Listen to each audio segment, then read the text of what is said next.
Good morning and welcome to the Pitt County Commissioners meeting, and welcome all of you in TV land and those of you who are here with us in the auditorium. I'll call the meeting to order and we'll do our roll call, please, Commissioners. Is mine working? Okay. Okay, and our invocation will be done by Tom Colson, and Mary Perkins Williams will do our prayer. If you'll stand, please. Bow your heads, please. Dear Lord, we thank you for this day. We thank you for good citizens of Pitt County. We thank you for the presence of all the board members. We thank you that we are here to do God's will. In your name we pray. Amen. Face the flag, please. I pledge Allegiance to the flag of the United States of America and to the republic for which it stands, one nation, under God, indivisible, with liberty and justice for all. See what you get when the end. I'll entertain a motion for approval of agenda. Motion to approve. Second.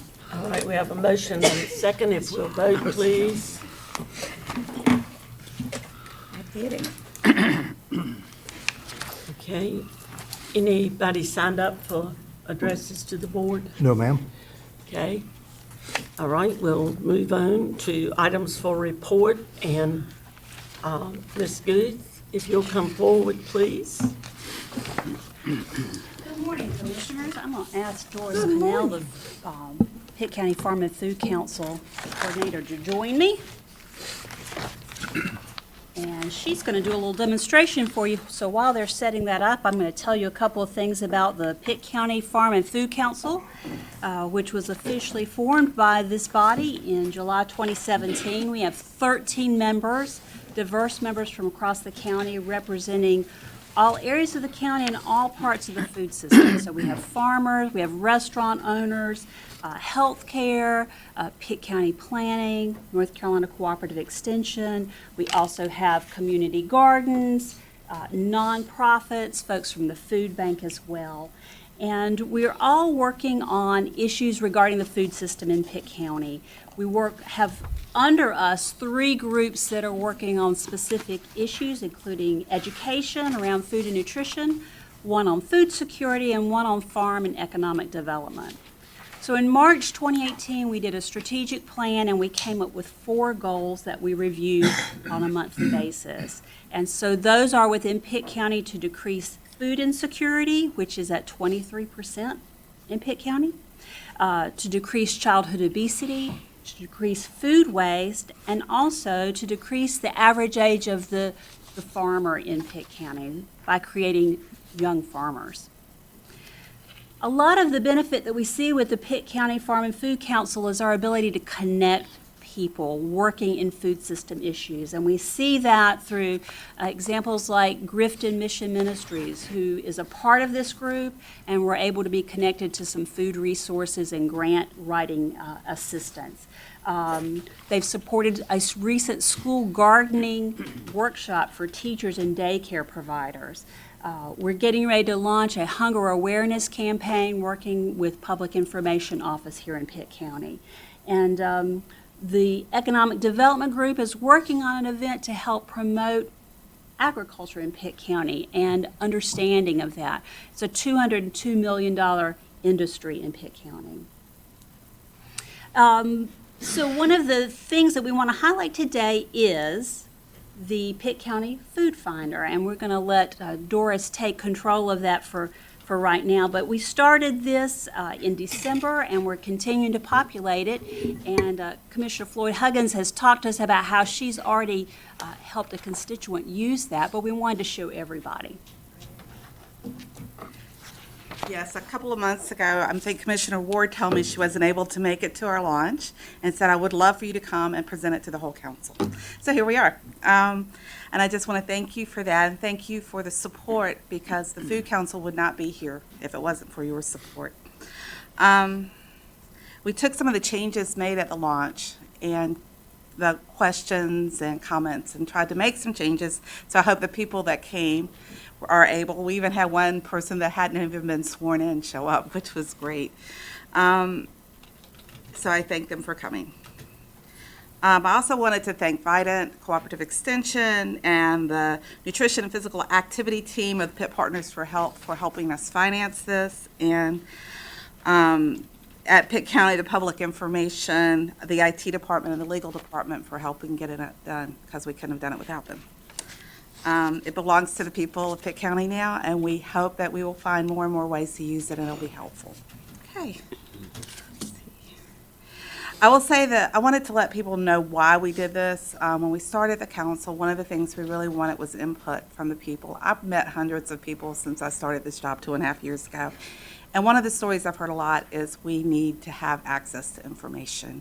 Questions like, a med student said, I don't know this community. Where can I send my clients to find a food pantry or a meal? Or even just fresh food that's local. Somebody else would ask, where can I pick strawberries? It's a great time right now. So the strawberries are beautiful this year.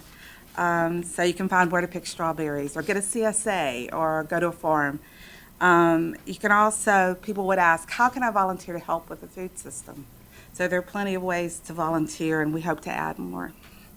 Okay, I'm going to give a quick demo here. If you have any questions or need to know more, please just stop me and ask. Okay. It's on the screen here. Oh, it's on the Yes, screen. they It's can not, see not in front of me, so I didn't They know. can see it. Okay, great. This little app down here in the left bottom hand corner is our emblem. Carla from your department that works for y'all designed that and really worked with us to do that, so I think it's beautiful. So I just wanted to point that out. And this is when you tap the app. It's you can get it on iOS or that's Apple, iOS or Android, and it's free. And I think, were you able to download it on your phone? Mm-hmm. Okay. Any problems with understanding it? Good. So we have the screen, and it's Find Food. The About Us links to our webpage on the Pitt County webpage, and the volunteer on this page links to our page where you can volunteer to work with us. On the bottom, there are a couple of things where you can go back home. You can find food, which is also the same as the one above. You can pull up a map just to see what's close to you. You can mark your favorites on there, or you can search if you know the name of a place, where to find it, or information about it. So I'm going to push Find Food. Let me go back, because what will come up when you push Find Food is even another page. Will be these lists of different categories. Volunteer and donate produce, farmers market, community service, meals. I think y'all can read them all. We tried to cover everything we could think of. There are some things we could add in the future. That's kind of up to the people and what they need. So, had farmers markets. We now have 5 farmers markets in Pitt County. I do not know why Simply Natural's in there. Missed that. That's not supposed to be. It's 4. The G-Circle Market, I wanted to point that one out because it's fairly new. It is, I'm not sure if y'all know about it. It meets on Wednesday mornings in the summer between the DSS and the health department out on government campus and in the morning. And this year we're hoping that they will be able to accept WIC vouchers. And we're trying to figure out, as a council, the group of the council is trying to figure out how we can get the WIC clients and other people coming into the health department and DSS to know that we're there and know that they have SNAP. And they will have double bucks there, which means they can get twice as much for their food stamps. Okay. But it's also open Thank you. to county employees. Oh, yeah, That's that's been our the big- biggest customer base, are county employees, and that's part of your wellness benefit, really, True, that's for true, too. the county, is fresh produce And Lee access. was very integral in starting that with Jackie Suggs. And Loretta Johnson. And Loretta from the farmers market. So I just wanted to point that out.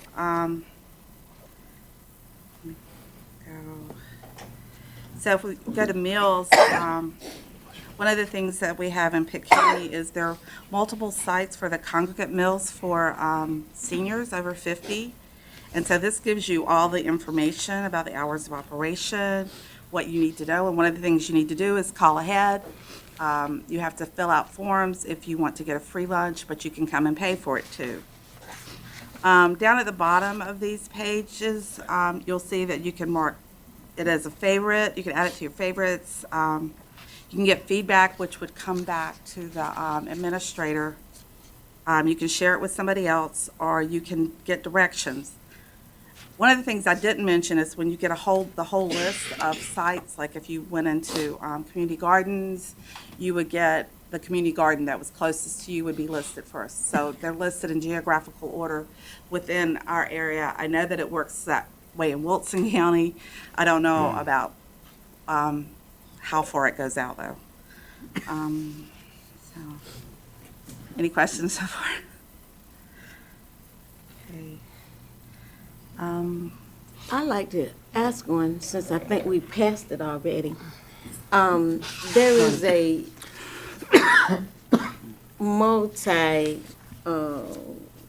multi-purchase market that has fresh vegetables from all around Pitt County, between Aden and Grifton. Okay. I don't know what you call it. They have hogs and cows and pigs and stuff too.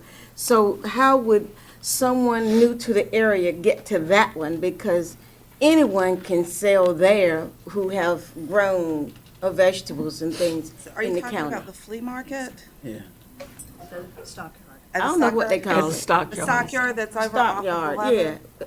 Yeah, I haven't thought about listing them. Well, you because can get a lot of, if he has a big garden and he has more than he needs, he can take his out Right. there and sell it, or he has something, he can Right. take it and sell. So I think that'll be a good one for a produce or opportunity for selling things.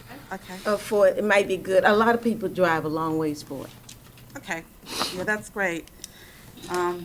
We will definitely put that on there. I will go I out there. I've just been don't out know there the and name now. Don't quote me about names. that's okay. I've been out there before and talked to some of the farmers that sell there. And I will definitely add that as a place that people can go. Okay. Are there any other questions about how to use this? Yeah. Yes, sir.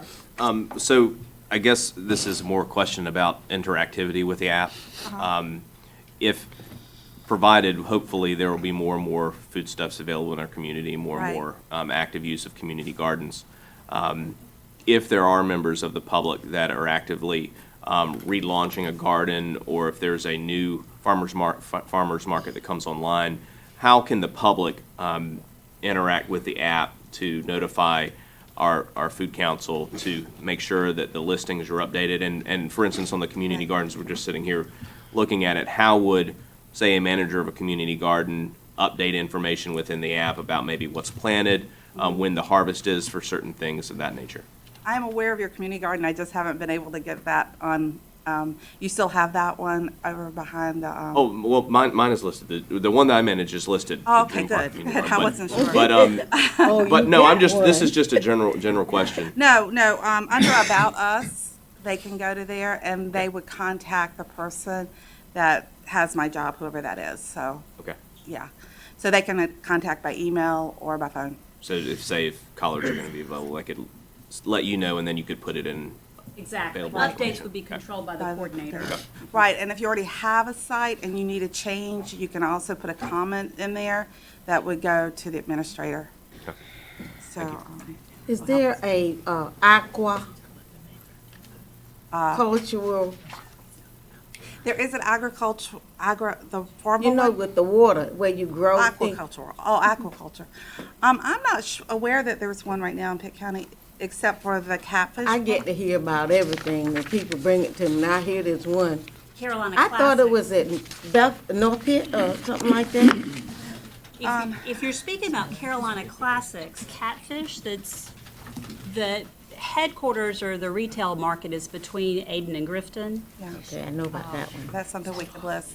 Yes. And I have heard that there were some people that were looking into that, but I don't know that they're ready to sell. Oh, okay. But if you okay. have information, please I get don't it know, to they me. tell me everything, could be gossip. Oh, well, I know that there are people that are looking into that.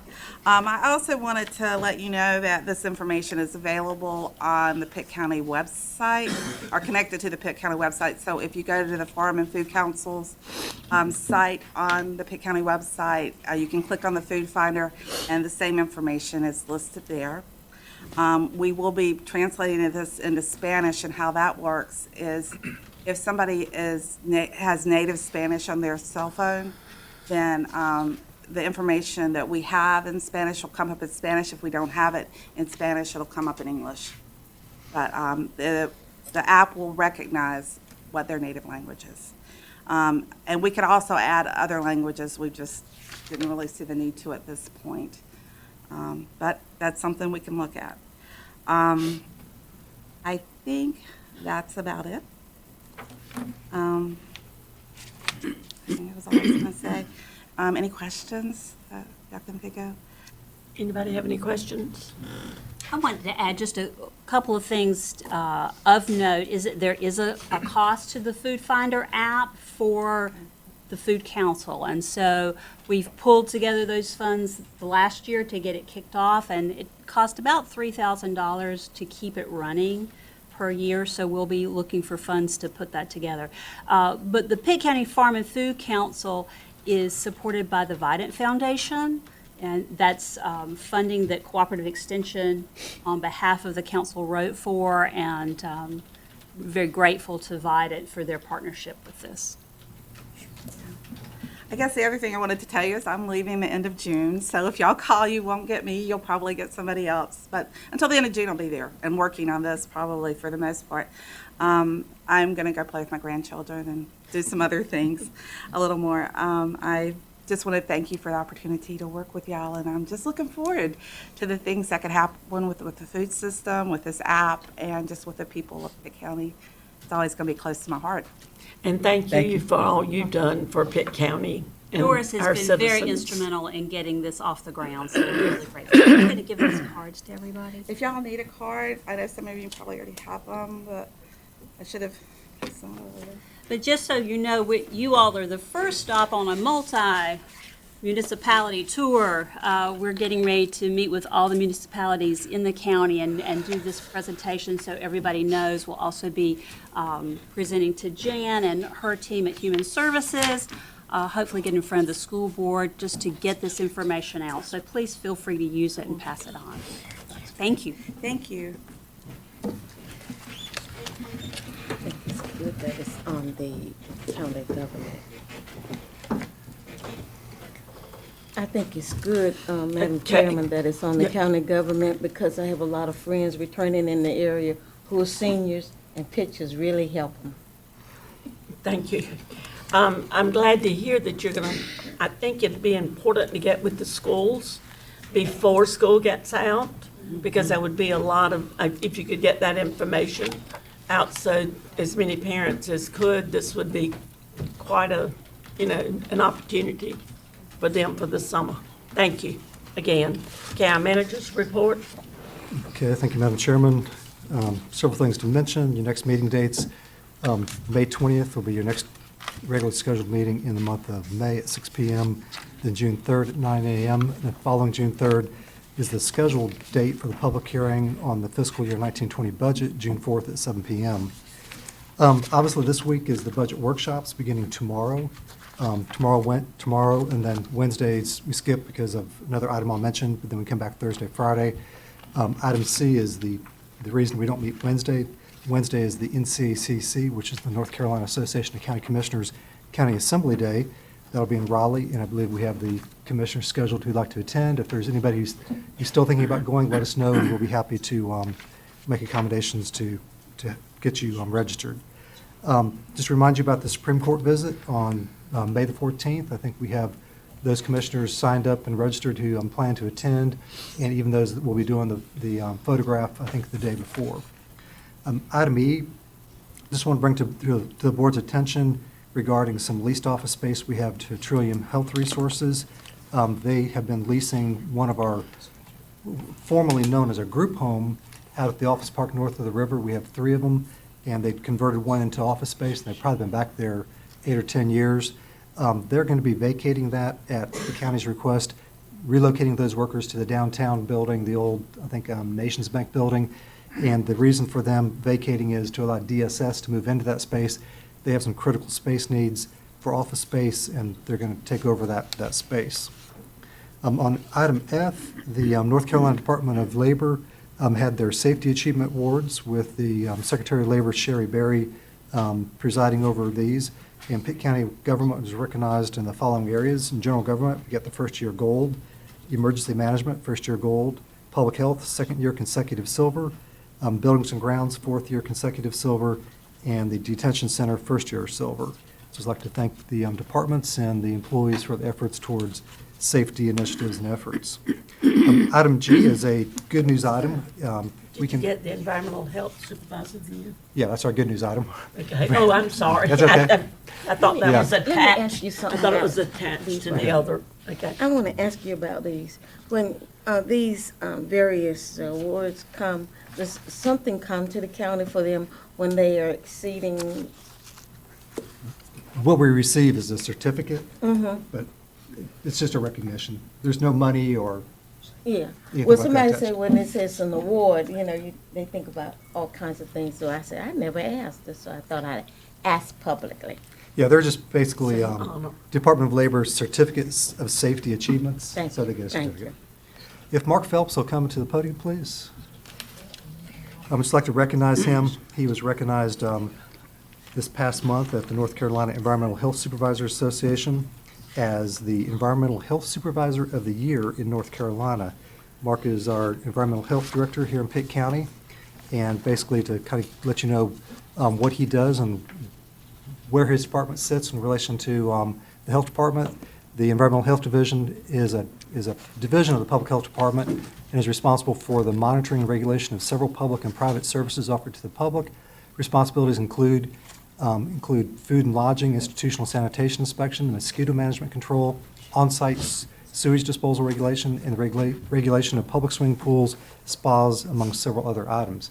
But the most important thing is to recognize Mark for his leadership in managing the environmental health division and for your achievement of this. So Mark, we'd just like to say thank you and congratulations. And this is a state. Yes. Statewide. Thank you. Mark, did you want to recognize any of your staff? I know they're here with you. Yeah, several members came with me today just to give me some support. Jim Gardner, Tashonda Hill, Tate Mayo, Him I know. Kent Keeter, and Courtney Silverthorne. Okay. Thank Thank you. you again. That's it.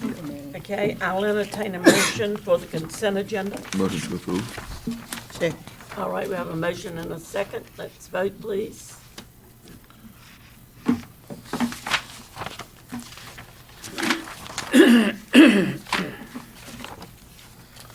And we have items for decision, Scott, Yes, you have a resolution. proposed resolution entitled Resolution Urging North Carolina to Expand Medicaid. And you'll see that there is two things. There's a brief resolution on page 14 and then kind of a fact sheet that we received on page 15 entitled Closing North Carolina's Coverage Gap. And this is for the board's consideration. Madam, Yes, ma'am. you ready for a motion? Yes, I am. I would like to say I'm honored to offer this motion for the citizens of Pitt County. You see what it entails. I think you would like it too. I move that we accept this resolution and vote of confidence. Okay, is there a second? Second. Okay, thank you.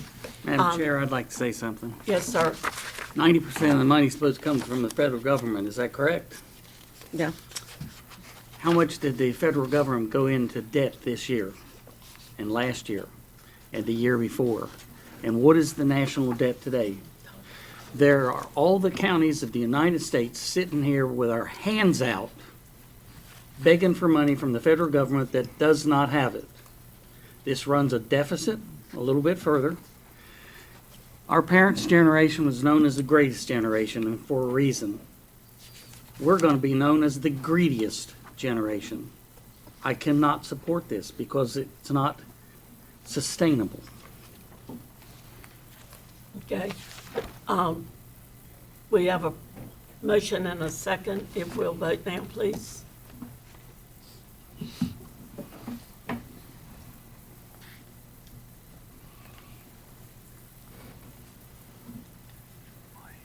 Okay. Passed. And next, we have a budget amendment. Mike? Hey, you're behind the pole again. Morning. The manager asked me to give some background information on this budget amendment. Since some of you are new and you may not realize that we have a self-insured medical fund. What that means is the county assumes the risk and both the benefit. So in some years, we will realize a benefit when our estimation that is projected by Blue Cross Blue Shield and our third-party consultant looks at what our anticipated claims might be for any particular year.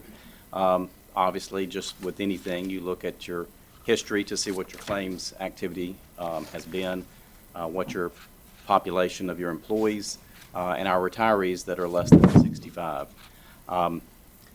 This particular year, we are running a deficit in this particular fund. Our claims activity has exceeded what was projected, and that's why this budget amendment is needed to balance the fund before the end of the fiscal year. Now, one thing you may be asking, you see there are two types of fund balances that are on this item to be allocated. One is the actual medical insurance fund of approximately $700,000, and the other is the general fund of approximately $700,000. Well, the way that medical insurance fund balance of approximately $700,000 is in there is because in years prior, we did not expend all of those amounts. So that's part of the benefit that the county receives with a self-insured fund. Last year at budget time, we had looked at what it might cost the county, and this fund is a $10 million fund. Last year, we did a quote from Blue Cross Blue Shield as to what it would take for a fully purchased medical insurance fund. That quote was $12.8 million. So you can see if you take the $10 million plan that we have today, and even with this allocation of 1.4, we're still 1.4 million less than if we had purchased a health plan through Blue Cross Blue Shield. Many people think we have Blue Cross Blue Shield because we have a card. Blue Cross Blue Shield is our claims adjuster. That means we enjoy the benefit of their negotiated rates with medical providers, and then they process the claims, and they send a request to our finance department and say, would you please remit payment for this activity? So this budget amendment will keep the fund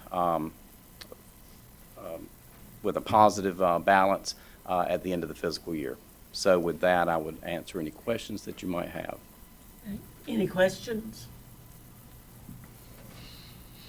Andy?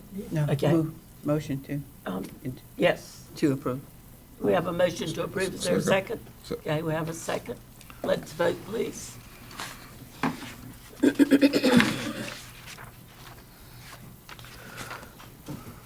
And our next item for decision is the voting delegate for our annual conference at NACo. Do we have to make a motion? I spoke to one of the Yes. delegates, and they agreed. Yes, ma'am. We need a motion to officially name the delegate, the voting delegate.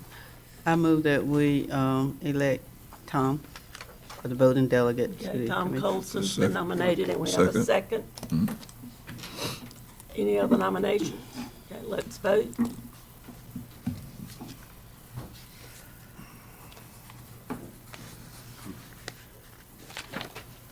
You weren't doing your budget report, I will have beaten Mr. Owens, so we'll tack that on to tomorrow, okay? Okay. Um, We knew that we had a short agenda for this meeting, and because we have one day less next week for our budget workshop, which usually is 4 full days, or half days, actually. So today, we're going to try to get a little ahead and let our manager present the budget at the at the end of our meeting today. And it's really for information only. We'll all get a copy of it, and we can take a look at it. And if we have any questions, we'll have plenty of time tomorrow at the beginning of the budget workshop to discuss it or talk about it or ask the questions. And most of the time, the questions are related to something you see that you want to see them come back with a report and help you, or help us all to understand what's there. Okay? With that said, are you Okay. going to do it from here, or I'd like to go to the podium if you'd we'll like me. let you do that?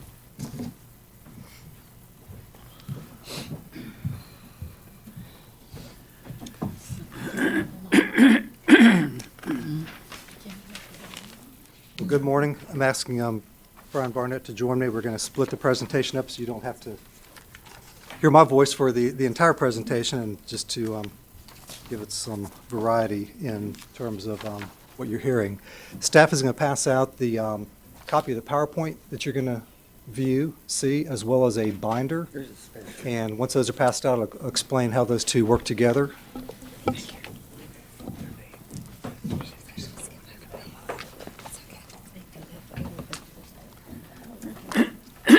So again, you have a copy of the PowerPoint, which is a stapled color copy of what will be on the screen, and then what's in the binder. As I go through the PowerPoint, I'm going to cross-reference material in the binder that further explains, sometimes repeats, but in other cases further explains or has information regarding budget materials. So you may want to just jot down in the PowerPoint what page in the actual binder it is.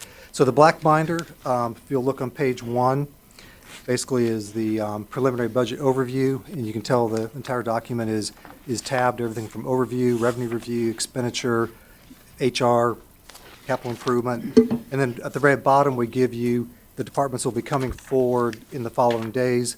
Day 1, being Tuesday, you have the sheriff detention, emergency management, pretrial services program presentation, and then solid waste and recycling. Day 2, which will be Thursday, because we skip Wednesday because of the County Assembly Day, you'll have Public Health, Social Services, Convention and Visitors Bureau. Then Day 3, the last formal day of the workshop, the Board of Education and Pitt Community College. We still have the following week, next week, reserved in case it is needed for us as staff to get your input, to hear normally after the budget is presented. We receive your input, you hear from the departments, there'll be questions that go back and forth. You may ask us to do some research. We'll try to do that and bring it back on the next day and have those follow-ups before we begin presentations. And the goal at the end of the budget workshop is for us to have enough direction, collective direction from you to create the final proposed budget, operating budget for fiscal year 1920, so that you can then move into a public hearing on the budget.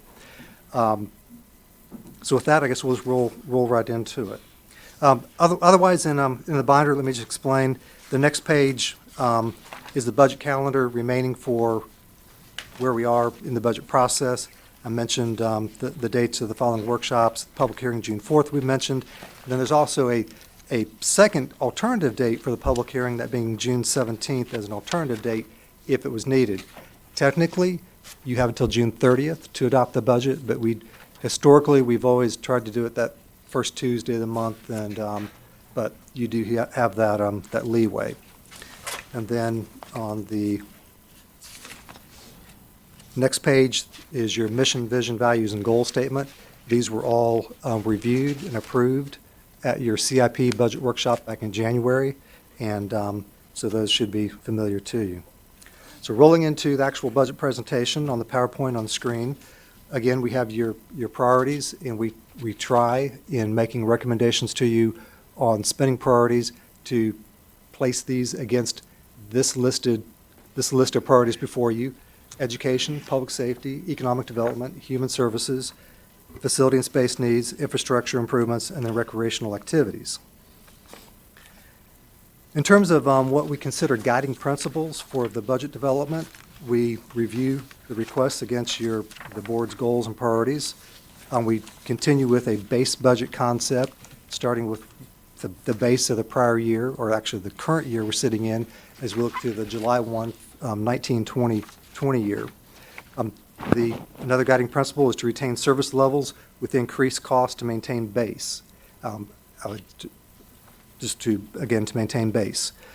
Continued reliance on fund balance utilization. And we say utilization, but the goal of the fund balance utilization, or the fund balance plug, is to balance the budget, and then due to the fact that we underspend everything we budget. Historically, we spend 96% of what we project, so that plug falls back to fund balance and we don't spend it. That's the goal. If we spend fund balance, if we spend all the money we budget for fund balance, we're in a bad situation. So, but historically, we've always, because we always underspend the budget in the departments due to lapsed salaries, people leaving, time to recruit, maybe all the supplies, travel, the different line items weren't spent in every budget.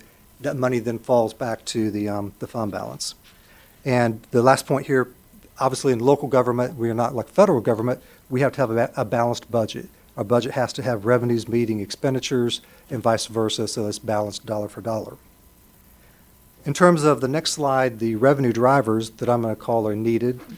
There is a need for an ad valorem rate adjustment, a tax increase on the ad valorem tax rate. Another revenue driver is the need to account for a modest growth in the ad valorem tax base. That's due to all the development you see going out in the county, and we'll discuss how much we're seeing and the value of that. A modified approach to the fund balance appropriation to balance the budget, an increase from sales tax revenues. Good news item, obviously that's coming from the 7% sales tax that's levied, of which we get a portion. The state gets a portion of that as well. And then the last item as a revenue driver would be to increase the ABC distribution from the monies that are achieved by the ABC system here in Pitt County. So, revenue drivers recommended: a 3-cent ad valorem tax rate adjustment, the realization of recognizing the increase in the tax base of about 1.62%, and we'll elaborate on that later. And this is based upon our overall collection rate of 99.33%. That is the collection rate our tax administrator and his department have collected on the tax base. Increasing the fund balance appropriation by $500,000, increasing sales tax due to historical linear projections of what we think the sales tax will come in next year. We're increasing that by 4.68%, and increasing the ABC distribution to Pitt County by $100,000. In terms of the expenditure drivers, you might say, okay, where would this 3 cents go? It has increased funding for Pitt County Schools and Pitt Community College. It has a mandated retirement rate increase that is being levied against all counties and units of local government, municipalities, for the Ledger's retirement system, local government employees retirement system, a health insurance premium increase that the general fund will realize, and that also the employees will realize as well. Radio and communication costs for tower rentals and utilities. When we embarked upon, there's 2 major phases to the radio and communication system that we have done. The system now is basically complete. The 7th tower for paging is in process, but for all intents and purposes it is complete. We assured the board that in terms of debt service on this project, we had freed up capacity, and we do have freed up capacity, and we are making debt service on the project. But ongoing operating costs, the cost to lease tower space from American Tower Corporation, the utilities and associated costs are costs that are ongoing, that are additional to the budget. Prior effects on the law enforcement market adjustment and certification program, that affected out of 1,000 employees, about 1/3 of our workforce is law enforcement.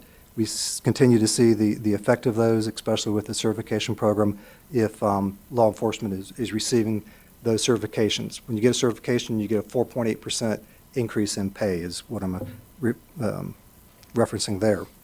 Another driver is the pay for performance or merit system and market adjustment, and I'll further elaborate on that. Another one is an audit requirement for a payroll accrual. We'll elaborate on that. Third one is the special elections for the 3rd Congressional District. Not a big driver, but a driver. All of these add up. And the last one would be the Raise the Age initiative for 16 and 17-year-olds in the juvenile justice system as they are being taken out of the out of our detention center where juveniles are held, which you think would be a cost savings to us, but we are then required then to house them at the state facility at $122 per day that is then billed back to Pitt County. So just because we take head count out of the detention center doesn't necessarily mean our costs are reduced. We still have the same number of people, detention officers and support staff running the facility. We might save on some meals, we might save on some jail medical, but overall it's a cost increase as projected by the state. So in terms of the overall operating budget, and let me just back up and explain, when we talk about the county budget, we talk about all funds, and that is, as recommended for 1920, is a $250 million overall budget. And then we talk about the general fund. The general fund is a subcomponent of everything. The general fund is what drives your tax rate, your ad valorem property tax rate. In order to have an effect on the ad valorem property tax rate, expenditures in the general fund have to be influenced, not necessarily all funds. All funds can be health insurance, it can be the solid waste and recycling enterprise fund, as well as other entities. If you look at page 3 in your binder, this is a overview of all funds, and you can see in here how it's broken up in the left-hand column between the general operating funds, special revenue funds, capital projects, enterprise funds, internal service funds, fiduciary funds, and then the grand total. The next column is the original budget from the current year we're standing in, fiscal year 18-19, at $235,651,070, and then as revised. And you might ask, well, how can it get revised to $247 million? It's revised because we get grants that come in, state funding, federal funding, that we don't know at this point in time when we're developing the budget for the new year. So that is why the budget grows. And then you can see going from the $247 million to the proposed in 1920, $250,274,219.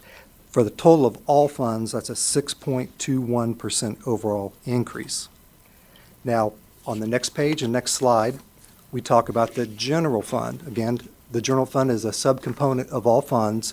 The general fund is recommended, on the screen you can see $177,550,753. In looking at the binder, the request from all the departments was $188,478,083.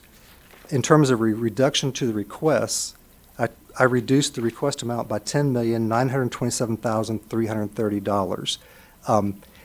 That reduction isn't taking anything away that exists. It was taking away requests to expand what we already do. There was an overall about $16 million in requests above and beyond available revenues in the general fund out the gate. That represented, if we were to say, okay, we need to fund all $16 million of all these requests, that would have resulted in a 12-cent tax increase for $16 million worth of requests. So my manager's preliminary proposed budget, $177,550,753. Again, on the revenues projected, the tax rate at 71.9 cents per 100, 3-cent adjustment, $4 million fund balance plug. Again, we expect that to fall back. With that additional $500,000, yes, there will be a little more tightening of the belt in terms of holding certain departments to a 30-day freeze. Maybe have, like, every year we put a freeze on spending in April, early May, telling departments if you haven't bought it by now, you must not need it, basically. So we cut off spending for all discretionary type things. Things that are needed, supplies in the health department, obviously, you've got to have certain things. We don't, cut off mandatory or necessary things. So in terms of the change within the general fund, it's a 6.53% projected change. All right, the next slide, we basically have discussed, I think it was up there. Okay. Okay, I'm going to turn over the revenue review to Brian, and then I'll come back. Good morning, board. I'm going to hit on our revenues for all of our funds. If you'll turn to page 5 in your binder, you will see a list of all of our funds broken out by percentages. You will notice that the ad valorem is still our remaining, it's still our largest fund that we receive revenues from. Our intergovernmental fund would be the next largest source. And also on page 5, you will see a breakdown of those funds that we received across all of our funds, not just the general fund, to give us our $250,274,219 revenue budget. As Scott had alluded to, with the recommendation of a 71.9 cent tax rate, you can see the increase in our property tax valuation. It was a 1.62% increase, which is roughly $917,513 increase in revenue. If you look on page 6 of your binder, you will see the potential increase of revenue that we can generate with that tax base based on the 71.9 cent tax rate, which is about $5.3 million of additional revenue that we can apply to our operating budget. On the next slide here, we have our breakdown of our sales tax. Scott alluded to, it was a 4.68% increase. For our new board members, our sales tax is basically broken out into 3 different articles based on the state constitution. The first 2 articles, Article 39 and Article 40, we're looking at a 3.5% increase based on our trends. And Article 42, we're looking at an 11.5% increase in Article 42 sales tax. And I'll turn it back over to Scott for our proposed fees. Okay, if you'll reference page 10 in the binder under page 10.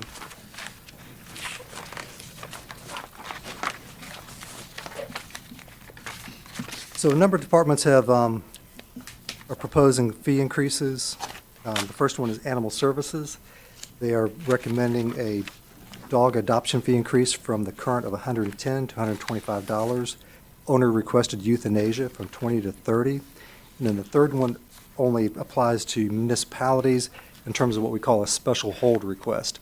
If a municipality has a dog they would like the county to hold, we charge $10 per day. We're proposing to increase that to $20 per day, then increase that $10 for every 10-day period. They should, in effect, be managing their dog population. If they've got a dangerous dog bite case and they're asking us to handle it rather than use maybe a contract service or their own facility, what that does is it cramps our ability to serve the public in terms of holding animals for adoption and taking care of the animal population in the county. On the next slide, proposed fee changes for inspections. And these are residential fees, and these are new fees being proposed. Again, these are on page 10 of the binder. For a camper inspection fee, the current fee, there is none. It's new. It would be $100. For a residential generator, $100. For a residential HVA changeout, it includes a mechanical and electrical permits from $100 to $100 per unit. This is basically updating to read per unit cost. On the next slide, proposed fee changes continued within inspections. These apply to non-residential fees. First one is to solar farms.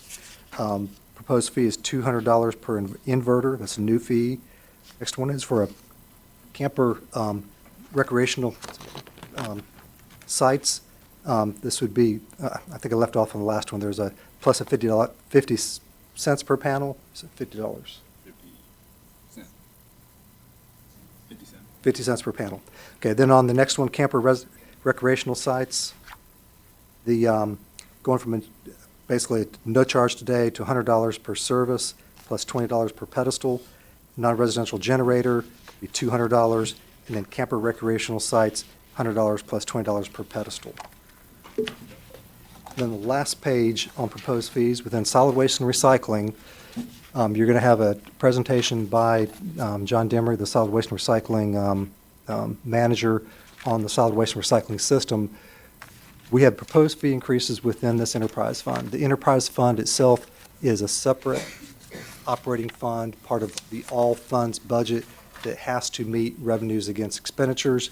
We're proposing a fee increase in this. We've actually have utilized the services of an outside consultant to look at the total operating structure of this fund, everything from a CIP, capital improvement plan, operating costs, the monies that we need for the reserve fund, for the cap on the old landfill, and basically to keep this fund solvent going forward, it's going to need an increase in the tipping fees and the household fee. The household fee is a one-time fee that's paid on the tax bill. It's $71, and it's been $71, I think we'll hear from John on that, for many years. We're recommending a $3 increase to $74. Tipping fees for commercial tipping from $45 to $48, and C&D, which is construction demolition tipping fee, from $40 to $43. All right, Brian? On our fund balance, for our new folks, our fund balance is basically the county's savings account. This allows us throughout the year, because most of our ad valorem money comes in very early when the tax bills go out, and then later, closer to the new calendar year in January when the tax bills are due. So in that time in between, this is the money that we use to kind of float us along. This is our internal line of credit for the whole county. It's also the fund that we tap into if we have an emergency or if we have a one-time opportunity to take advantage of pricing or capital needs or a program that's available. We can go into our fund balance. And this is evaluated by our bond aiding agencies, our auditors. It affects what interest rates we can get when we go out and borrow money. So it's very important, so important that you all have set a policy that you would like to keep our fund balance between 18 to 20% of our general fund operations. We are currently in that range for this fiscal year as evaluated by our annual audit. Our peer counties, though, however, their fund balance percentages are slightly higher, approximately 30%. But it is, again, your policy to make sure that we are monitoring this to make sure we're in a comfortable range for our funding needs. In your binder, if you will look at page 12, this shows our fund balance history.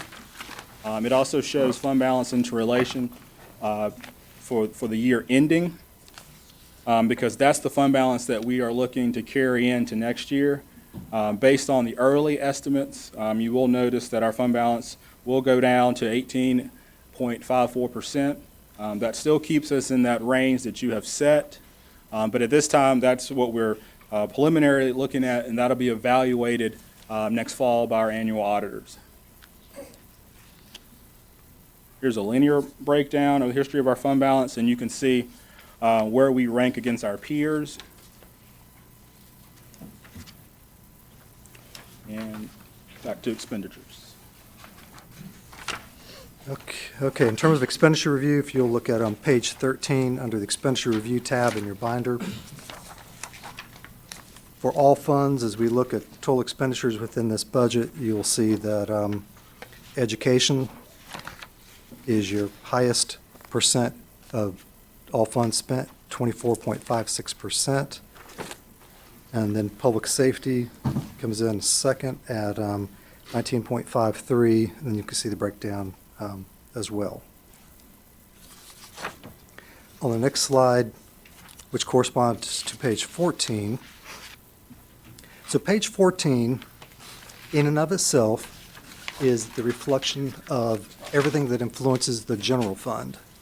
You want to note that on the top. It's noted on the bottom, but you might want to note that on the top.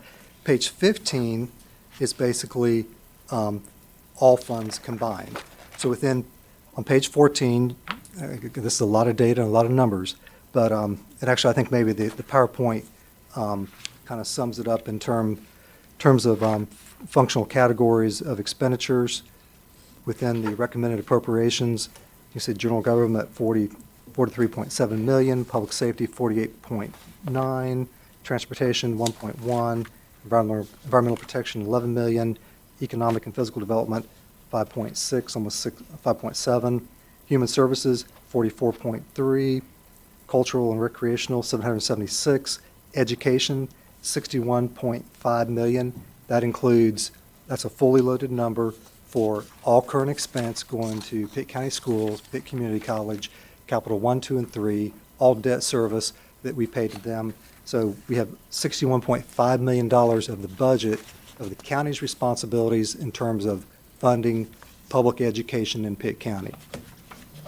Under other categories, 707,000, internal services, 13.7, and then debt service, 18.9. This would be debt service on items that, whether it's radio and paging, whether it's schools would be in the other. All right, on the next, well, let me go back to page 14. There's a lot of information here. Again, this is the general fund expenditure summary.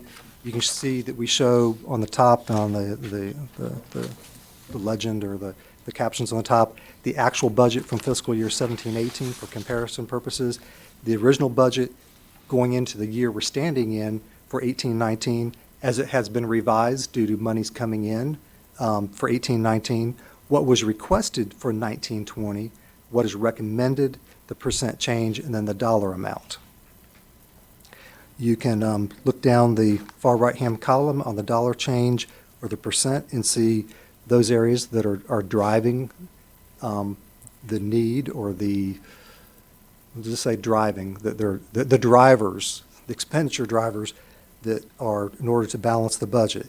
And I will say, as you hear from the different departments and entities that will come before you in the following days, they're going to be coming before you making a request for things, for that $10, $11 million that has been cut out of their expansion request that they're going to ask to be added back in. And that is not within even a 3-cent tax increase. That 10 million is the total. The total of everything, of all the expansion items Right, that were not that's what I meant. accommodated. It's not Right. any one. Okay. Right. All right. So expenditure drivers in terms of trying to put a total value to a 3-cent tax increase. So within education, between Pitt County Schools and Pitt Community College, and I'll break out more of what their requests are, but the overall total for those two entities, 1.2 million within the sheriff and detention for their salaries, 810, almost 811,000. The radio and paging project, 440,000, almost 441. Market adjustment for employees. And in terms of market adjustment, we're not even talking about a full year market adjustment. This is a half a year beginning January 1. We couldn't even accommodate a market adjustment to begin July 1, as most entities do. The mandated retirement increase, $467,000. The state is mandating counties and cities in the local government employee retirement system to increase the amount of money that is set aside within the retirement system, and we'll show you further detail on that in here in just a moment. Pay for performance, or the PEP system, for its continued implementation, $445,000, and then health insurance premium increase, $402,000, almost $403,000. And that's just the increase within the general fund to the organization. That doesn't include what I'm proposing the employees to pay out of pocket additional. So the question always comes up on this next slide, well, what is mandated and what's non-mandated? Where can we cut? How can we have an efficient and effective operating budget? And so the statement we have here is that most county functions and services of the county are mandated by state and federal law. So that is a true statement in and of itself. But the law does not, the statutes do not tell us at what level to fund. Well, they do tell us. I take that back. Say, for example, public health. The North Carolina General Statute says that thou shalt have a public health director and thou shalt have a public health nurse. That's all it says. Within, I think, finance, it says you shall have a finance officer or director doesn't say you'll have an entire finance department. So, yes, it is discretionary for counties to determine what service levels they're going to have within the mandated functions of county government. But then I think of social services, I think of, well, if we don't have certain provision for social workers within adult protective services, child protective services, all the different divisions you'll hear from Jan Elliott on, then we're going to get sanctions. We can get threats to be taken over by the state. If there are costs involved with that, they will take money from us, i.e. our sales tax revenues that they collect and disperse back to us. So there's discretion, but there's not. There's consequences if we say, okay, let's just cut social services in half, let's cut DSS in half, and so forth. Then you talk about what are the non-mandated services? Let's cut non-mandated services. There are a few things. I think in the past we said maybe 10% of the overall budget may be non-mandated. And I hate to even call them out because they're, i.e. planning, recreation, those type of things. But as a growing county and community, obviously we can't put blinders on and say we're just going to cut those things out because those are needed functions within the organization and for the future growth of this county. So you might want to have other questions for us on that, but we did want to throw that in the presentation. All right, now moving to education funding for Pitt County schools. If you'll look at page 16 in your binder. So we have an education funding overview. Top half of the page is Pitt County schools. Bottom half of the page is Pitt Community College. So for Pitt County schools, on the PowerPoint slide, you can see that currently in this year, we're funding them a total of $40,550,269. That is an increase of $579,462 over the prior year, which represented a 1.5% increase. They requested an increase in new dollars of $4,136,593. That was a 10.55% increase. This was one of those major drivers of that $16 million expansion of funds and functions that they were requesting. What's recommended is a total of $41,645,914 for an increase of $1,965,645. That's not quite doubling prior year, but pretty darn close to it. This basically just covers, when you hear from them, you're going to see they're going to present to you what they call fixed costs, and then I guess non-fixed costs. This covers their fixed costs, things like insurance, retirement increases, the things that we're struggling with as well. It does not, just to be upfront with you, does not. The expansion would be teacher supplements, which you're going to hear a lot about. This does not begin to touch that. Next slide, Pitt Community College. I guess good news item on this is they're getting everything they asked for, but it's only it's only $106,300 increase. You can see the current budget in 18-19 is $5,998,438. They requested $6,094,738, which was a 1.81% increase, and at $106,300, that was easy to accommodate. I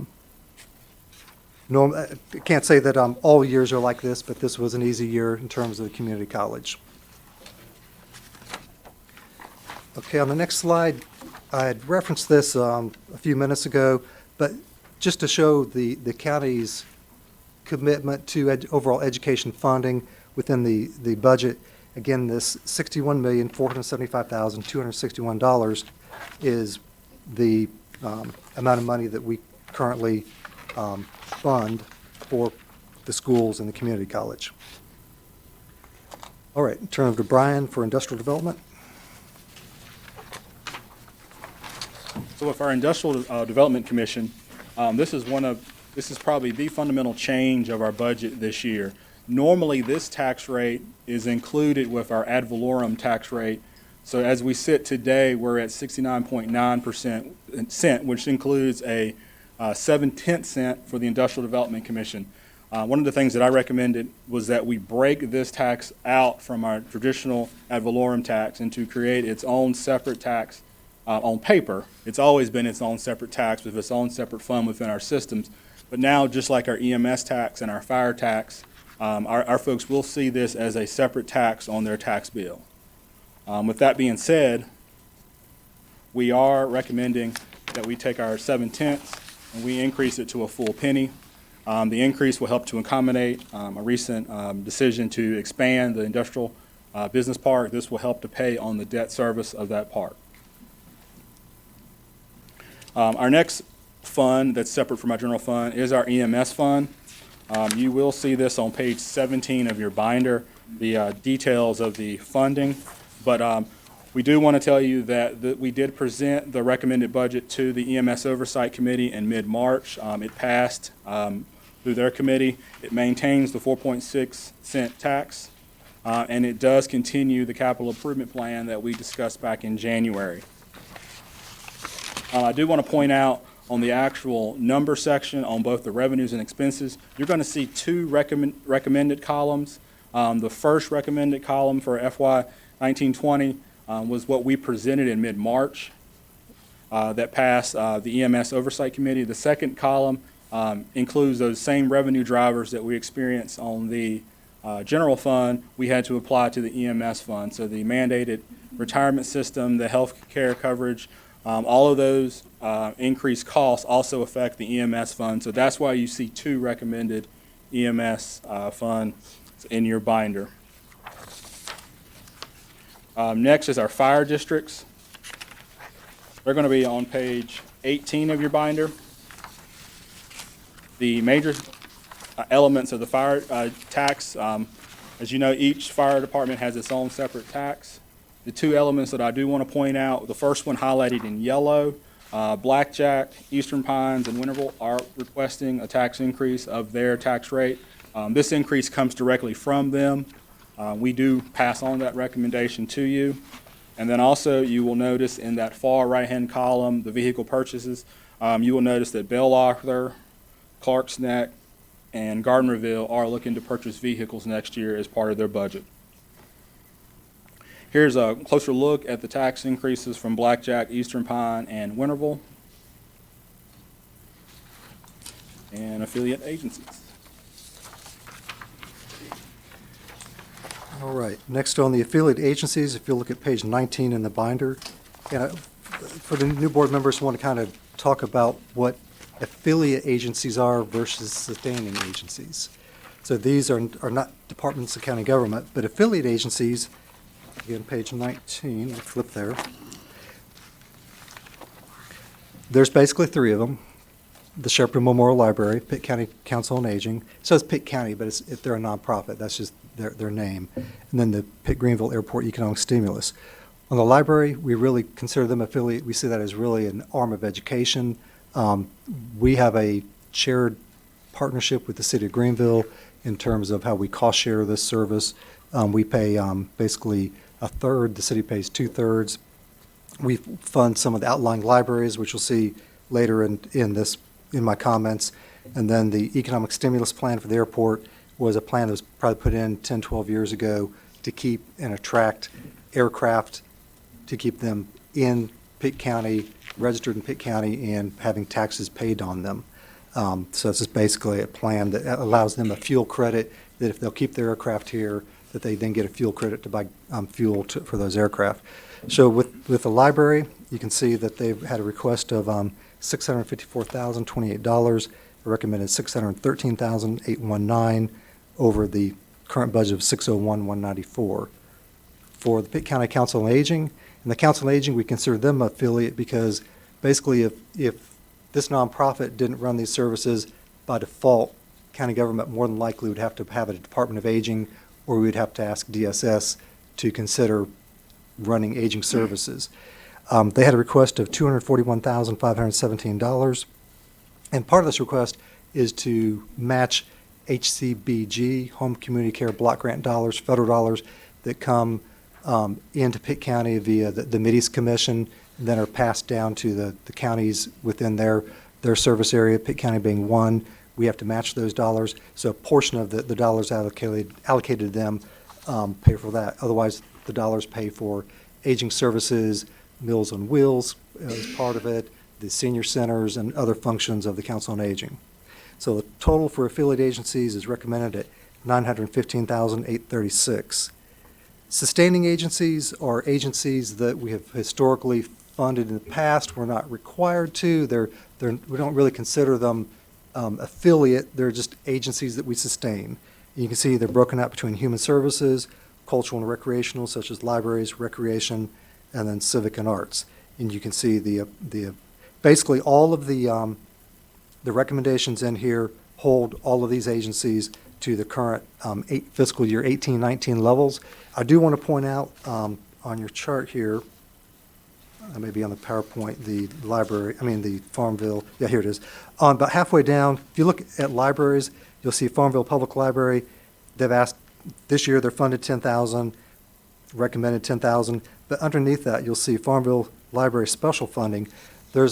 Should be a letter in the binder. If not, we will get it to you, where the town of Farmville via the library is asking for a $25,000 contribution toward their capital campaign to build the new library in Farmville.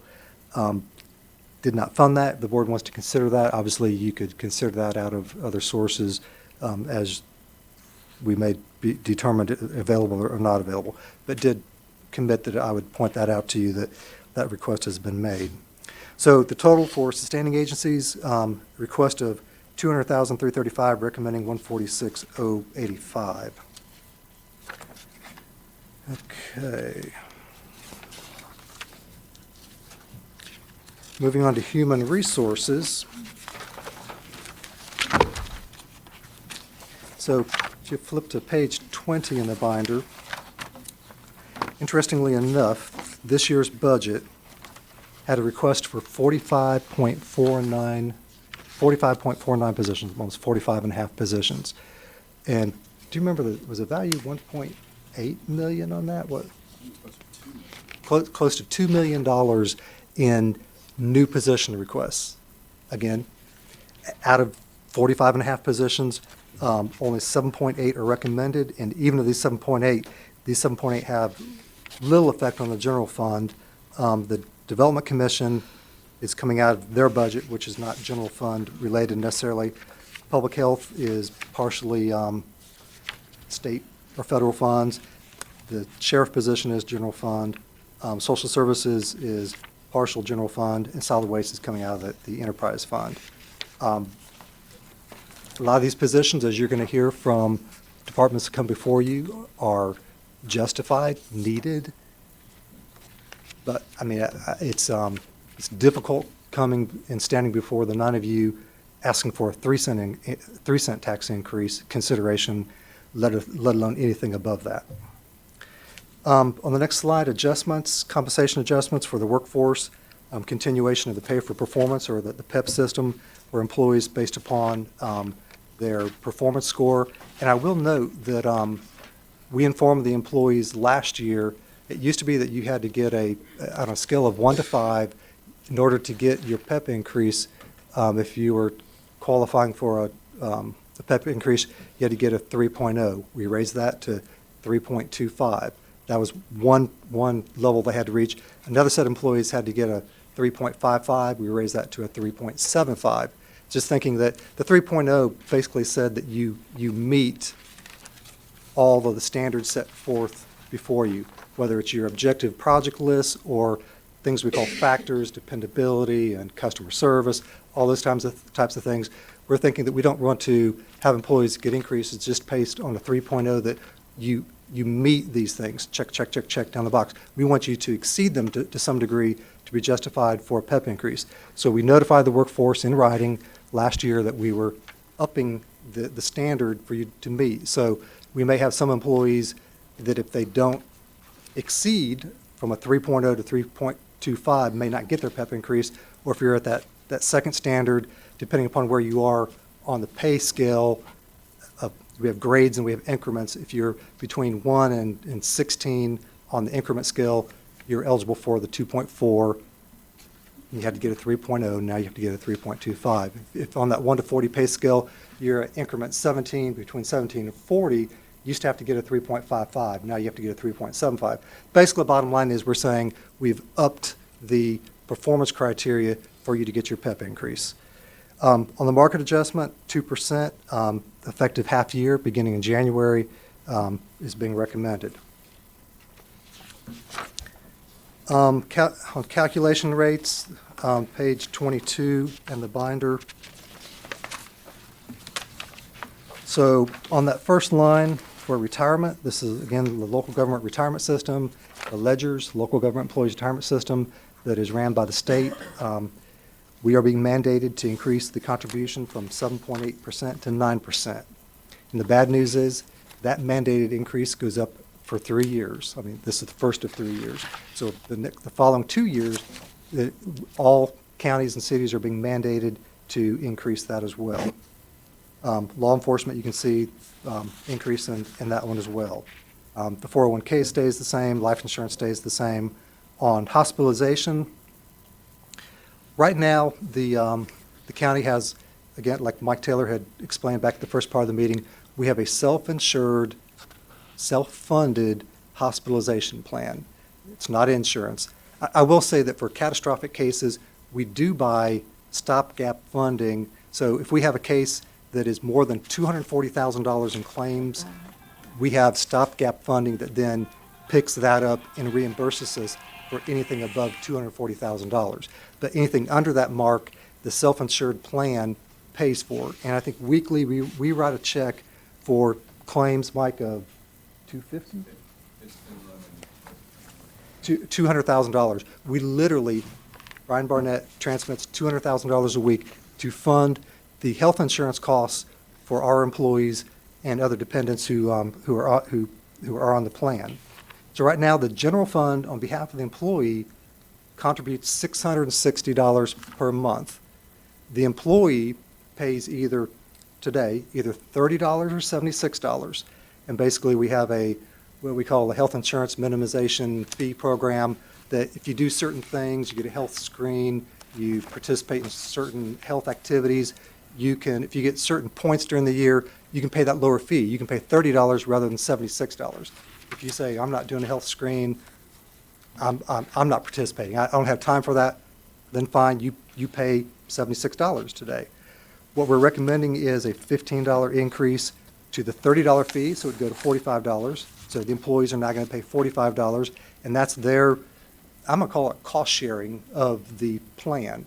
And then the employees that are not qualified for the employee minimization fee program would go from 76 to 99.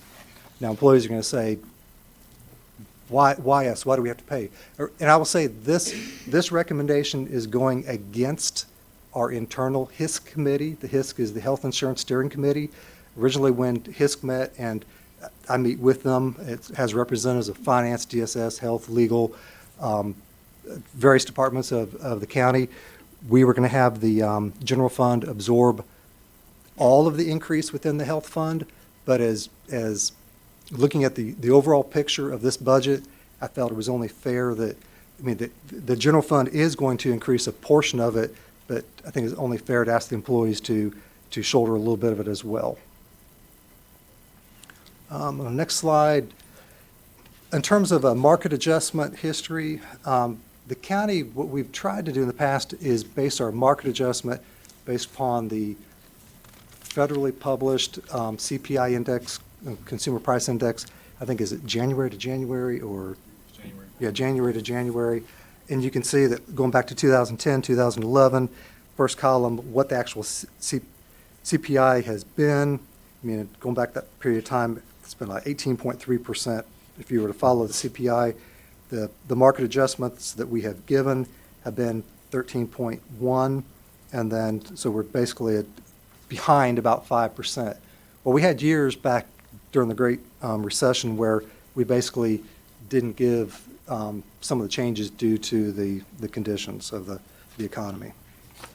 Before we leave that page, could you just quickly note how this compares the employee fees as far as insurance is concerned? It's lower, isn't it, than most state and other counties maybe? You mean like what other jurisdictions are doing? Yes. I mean, I think if you look at it locally, if you look at GEC, City of Greenville, they're doing remember it was 2-3%, but theirs is funded July 1, but I'll have to say they do have a source of revenue we don't have. Well, I mean, I wasn't really thinking locally, but I was thinking about other counties and, the hospitalization Most of them are that around- they offer.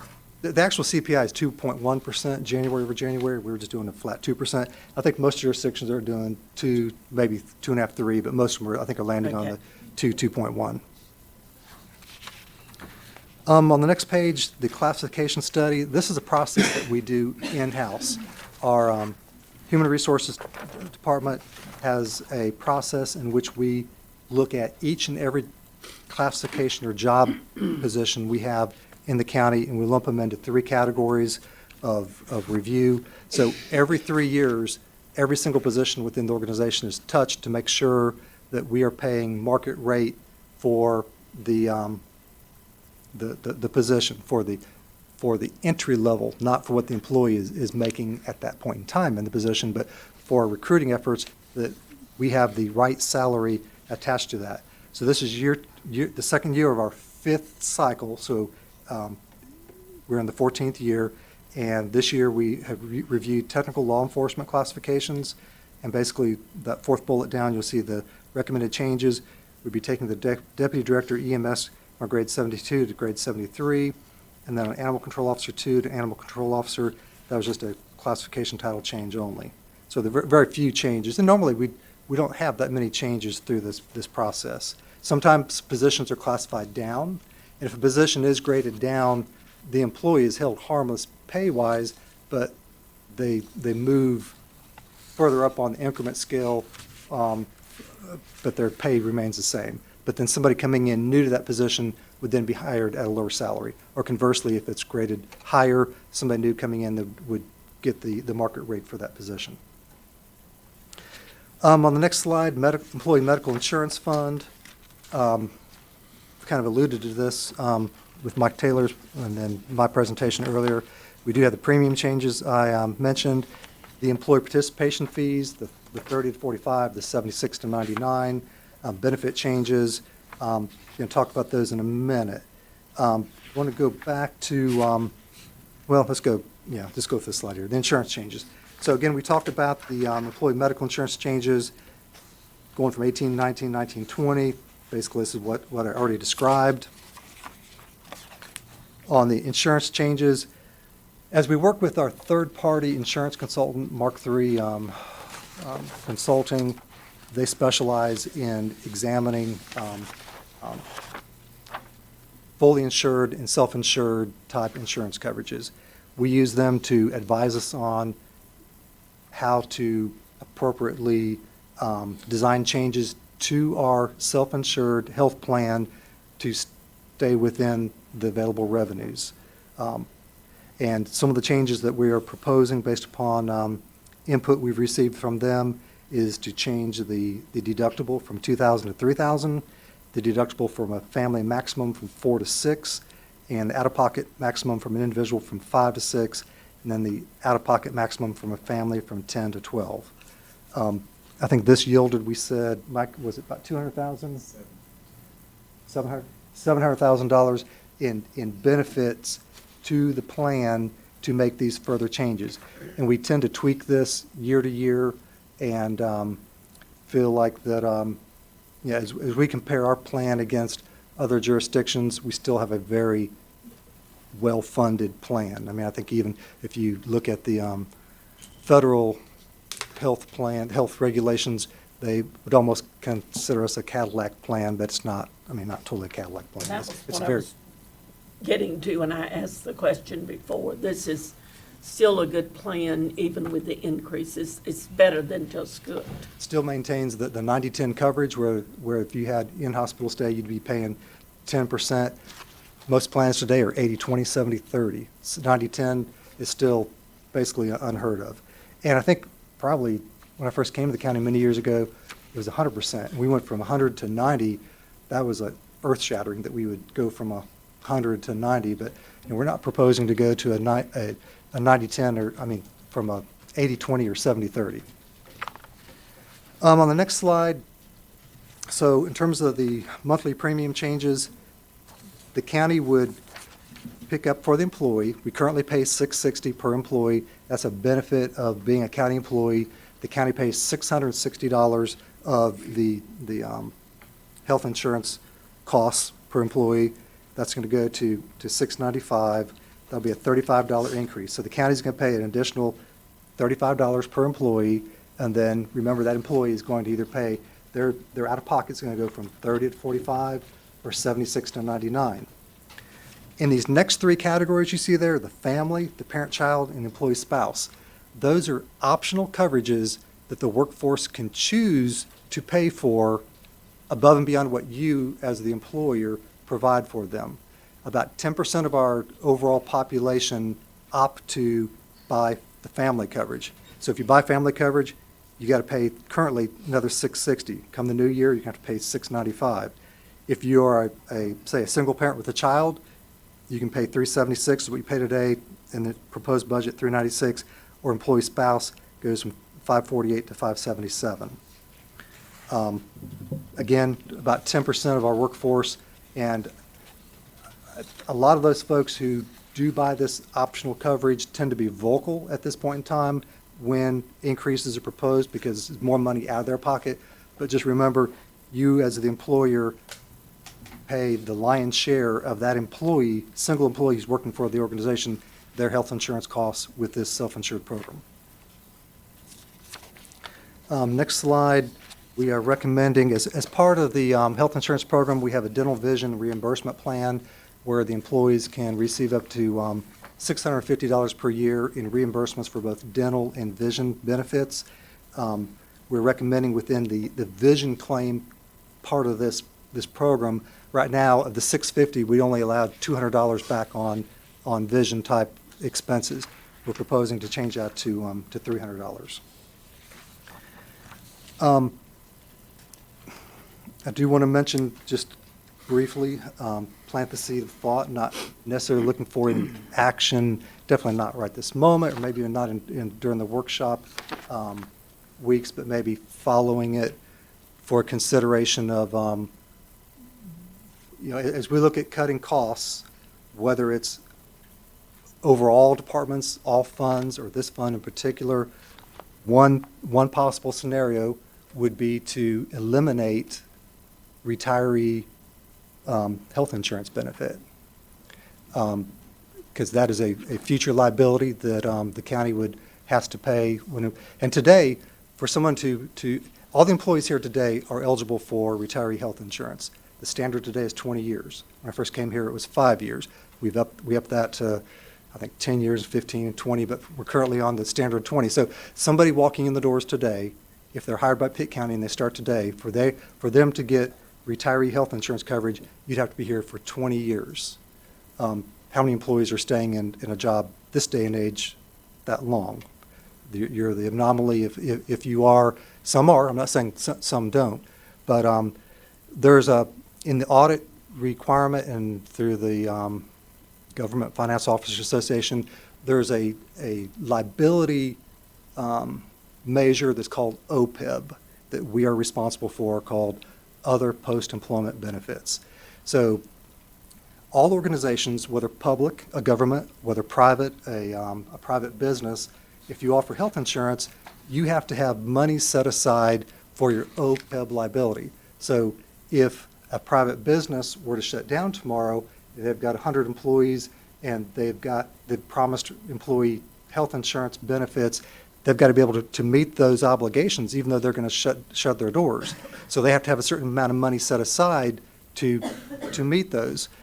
Well, as a public entity, when we've been in business 260 years plus, we don't plan on shutting down.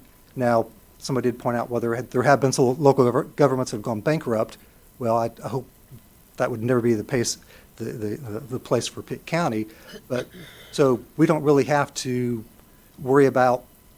Well, we have to take into consideration, we do have some funds set aside right now for the OPEB liability, but we have always operated under the presumption that we fund as you go, self-funded plan. Just like we're changing the rates, we're changing the design of the plan to meet our costs for the next year. and the employees, or the former employees who are now retired on the plan, they're part of this overall plan. So when we talk about claims and claims history, they're all part of it. So one consideration, and you'll hear from department heads who will say, if you eliminate that benefit, I'm going to have a dire time in recruiting and hiring employees, because that's one of the benefits that we've always offered. Yes, it is, and yes, there will be some consequence to it, but trying to look forward and trying to limit future liability, that's one area that we can do it. Now, I'll admit, it won't have effect immediately, 5, 10, I mean, a good number of years before it would have an effect on the plan, but it is something to consider. So with that, Brian, CIP. We did want to touch base on the CIP in this budget that you all had a consensus on back at the end of January. Your CIP document in your binder is going to start on page 23. The one thing we really wanted to point out to you all that as part of our CIP process, we have set the threshold at $100,000 for each project. So several of our projects listed here, including the security improvements and the courthouse security improvements, are actually below that threshold because we made those reductions as part of that $10.9 million that Scott pointed out earlier. So we still see the value of having them on the CIP. We just had to scale back the project itself. You also noticed that we do have our projects listed for our solid waste fund, and as Scott also alluded, we did run these projects through our outside consultant as we looked at our solid waste operations to ensure that these projects were going to be sustainable, since we were looking to ask for a increase on that household fee and the tipping fees.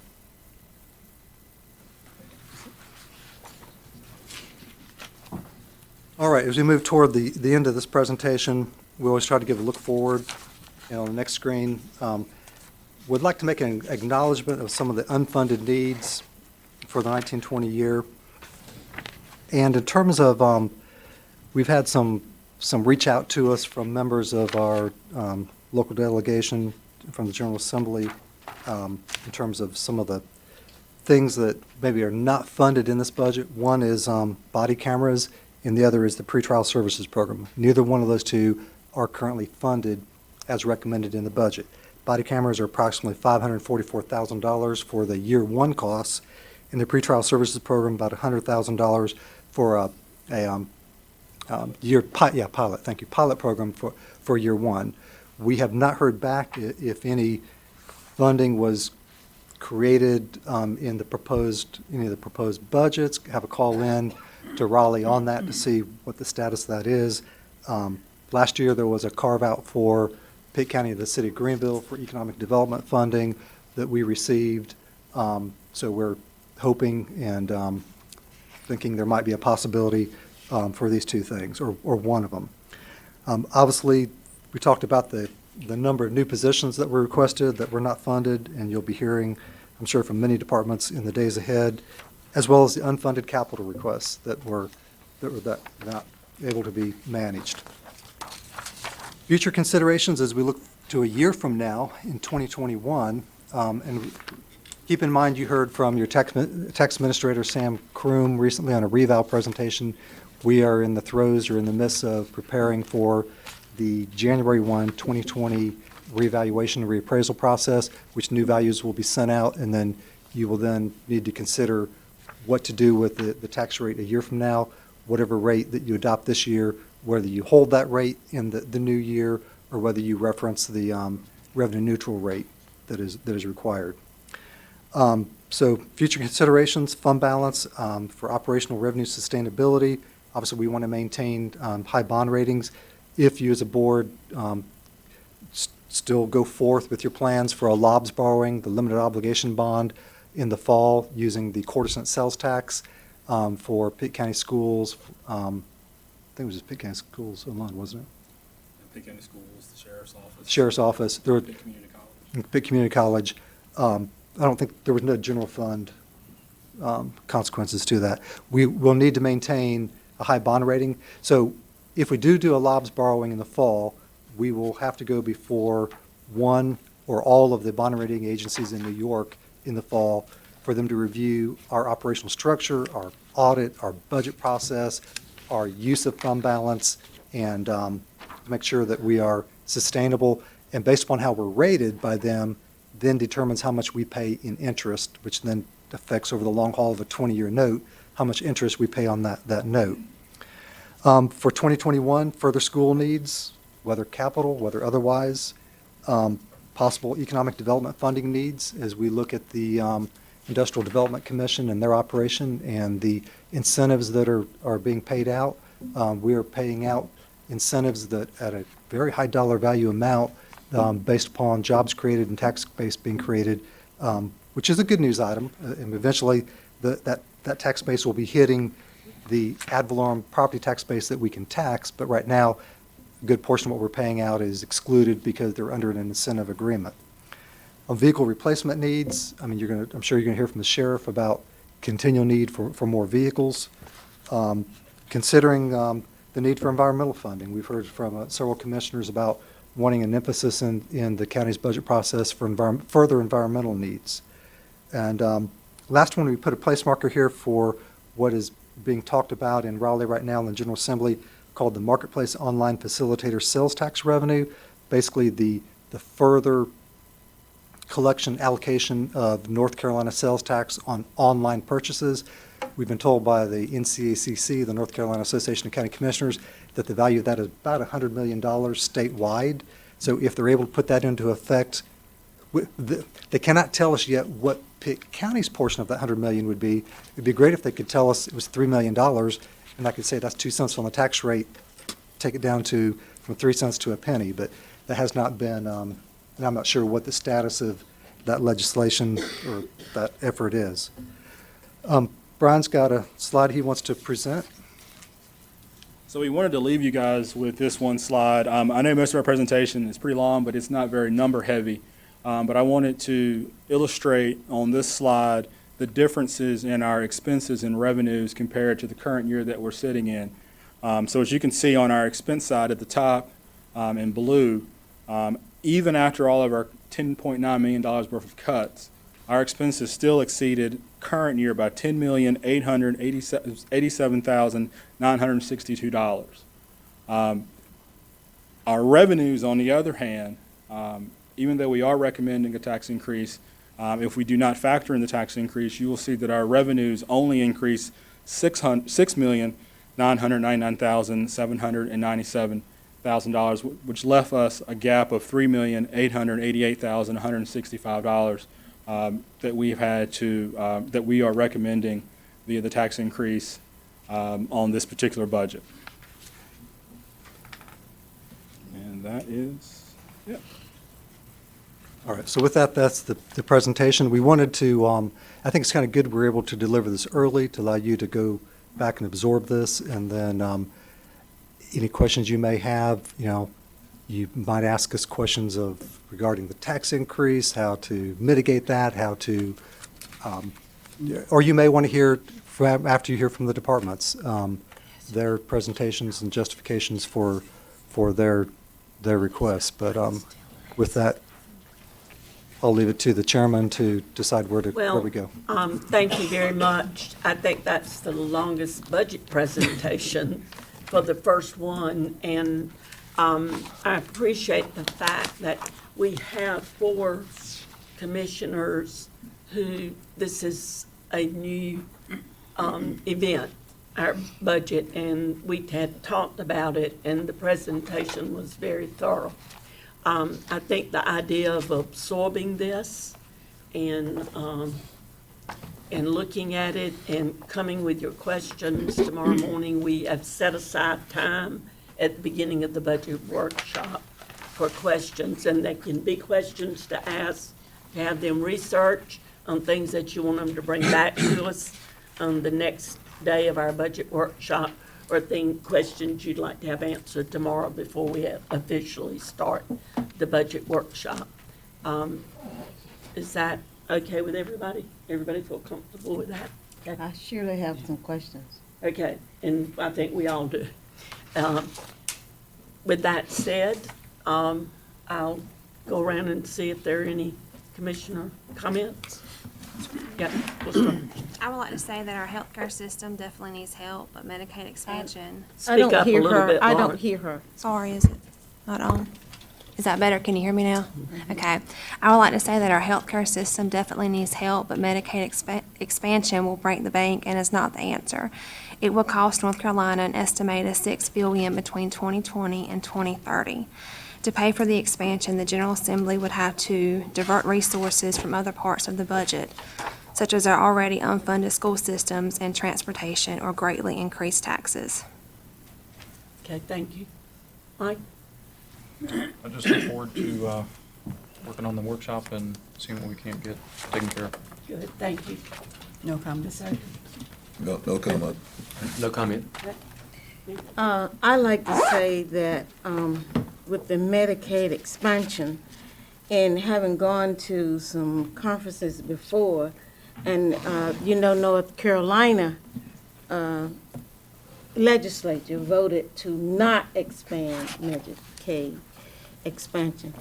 And to hear other counties who said that they received the funding from our state for their Medicaid, as the dollars that we did not accept, they were happy to get them. So it does not mean that the money that we reject is not given to someone else. It means that we just lost at that. And our state is gonna have to pick up the Medicaid amounts for those people who are not capable of paying for their own health insurance, one way or another. That's my comments as it relates to Medicaid and why it is necessary. Thank you. Mr. Nunn? No comment. Thank you. Thank you. Mr. Colson? Scott, will somebody come and explain on Eastern Pines specifically why they need a 50% increase, or they're requesting a 50%, other than just a general overview they were one of the three that wanted it? We can ask for, my understanding is, a rough answer would be they're building a new building, but we could get something in writing or ask somebody to come forward if you'd like that. Yeah. And I think it's important, how many of our fire departments, county fire departments, is the county responsible for? Well, there's 20 volunteer fire departments.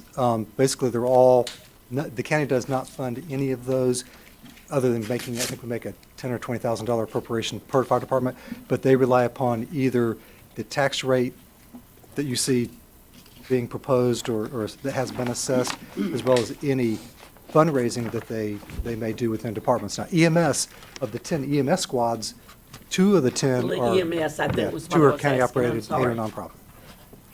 Okay, so we have how many EMS? 10 squads, 2 are county operated, Right, 8 are the 2 are nonprofit. county operated. Ma- I just Madam- kind of wanted that said because I'm not sure that everyone was aware. Madam Chairman. Yes, ma'am. Since we're going to start our next session off with questions, do you think it would be helpful if we'll sort of send Scott a notation of those things that we might want an analysis on prior to or whatever, based on what going in? Because, in previous meeting, we made some, especially with the school board, that's top at the, if I look at it right, wasn't that top of the budget thing, education, one of the places? So especially, I was thinking about what we talked about then, and I wanted to give him my notes as to some of the conclusion we made about active shooting and that sort of thing, okay? I think anything that That would might be help you. appreciated. That so- might help you settle my curiosities. Sure. And we'll report Okay. back to the full board then. Okay, so we are also meeting downstairs. Yes, 8:30 tomorrow morning will begin the first official day of the budget workshops, and they'll be down at EOC, the Emergency Operations What time? Center. 8:30. 8:30. Okay, I'll entertain a motion for So adjournment. moved. Second. Okay, let's vote, please. Sorry, if you'll wait just 1 minute. No, I don't want I to am adjourn. not a lover of 8 o'clock You just must meetings. stay. No, 8 o'clock and 8:30. That's you guys. Tom stuff. and Mary, you need, I did. very good. she didn't have a cure. Okay.